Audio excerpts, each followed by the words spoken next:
To give you the chance to answer what seems quite a straightforward question. Sure. Well, I'd like to know is if this figure exists of how many people you've taken out of the country. Does it exist? Well, when you talk about... Okay, Mark Harper, Immigration Minister, thanks for your time on Breakfast this morning. Thank you. Let's see, time now is 18 minutes past 8. Let's have a look at what's coming up on the programme today. Let's have a look at the weather now. Alex out and about for us today in a rather delightful location. Morning, Alex. Aren't you, Alex? See you a little bit later. Thank you. Thanks, Alex. Time now, 8:23. Being told you need cancer surgery is a desperately frightening experience, but imagine then finding out the treatment you've received may not have been necessary at all. Well, that's what Helen Gardner says happened to her.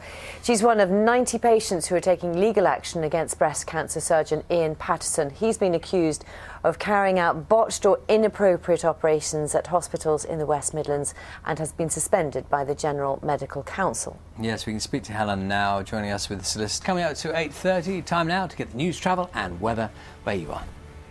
Great image there for Jermaine Defoe's wall, maybe, that little picture behind you, in full flight as he's got a hat-trick to really bring a relief for Spurs in the Europa League. They haven't had the best of starts, but they're up. And next, someone who I've lost words, really, in the end. I was reporting in 2002 at the Commonwealth Games in Manchester, and day after day, it was about one man. Speedo for good reason, thanks to his incredible speed in the pool. He smashed 22 world records, won 9 Olympic medals for Australia, including 5 golds, and also gained 11 World Championship golds as well. Yes, Ian Thorpe recognised for being one of the most successful sportsmen in the world, and with us now. Get bored of hearing it?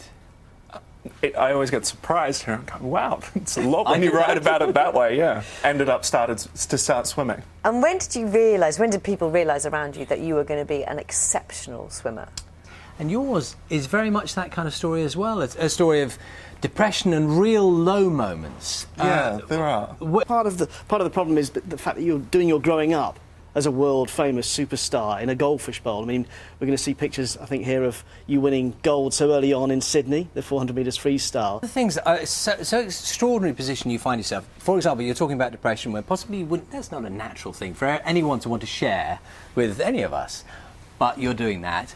Now you're having to talk about your sexuality, if you like, by way of denial, because Australians' perception of what sports stars are supposed to be like, that you kind of didn't quite fit the mould. Possibly in part. Can you tell us, when you're in the pool now, are you where you'd want to be? How's the water? Are you 8:46 time? Ian Thorpe's autobiography, just a reminder for you, This Is Me, is out now. Let's talk about the weather. Alex Deakin is at London Wetlands Centre for us this morning, looking at the birds, telling us about the weather. Morning, Mr. Tom. Will start in the West End on November the 22nd. It'll begin its 9-week UK tour on January the 29th. Good luck. Now, 8:55 is the time. The first series of the BBC Two's The Hour took viewers into a highly pressurised television newsroom of the 1950s. Next week, the drama returns for a second series, and as Tim Muffett has been finding out, this time it's the station's own journalists who've become the celebrities making the headlines. Quite a bit that people, want to share their stories with you. Yes. I suppose that's inevitable, isn't it? Well, welcome back. Dominic Monaghan became famous for playing a hobbit in the Lord of the Rings trilogy and then spent time on a mystical island